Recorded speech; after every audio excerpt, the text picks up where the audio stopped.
bersama dengan baginda Rasulullah sallallahu alaihi wasallam pada ketika itu bersama dengan Sayyidina Abu Bakar.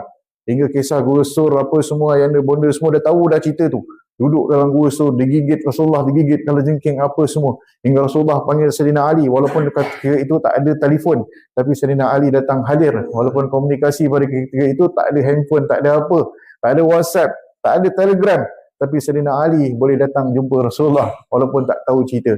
Kelebihan keberkatan yang ada pada ketika itu, kelebihannya adalah dengan bacaan suratul Fatihah saja, di mana dalam keadaan Nabi berhubung dengan Sayyidina Ali. Itu zaman dulu tuan-tuan.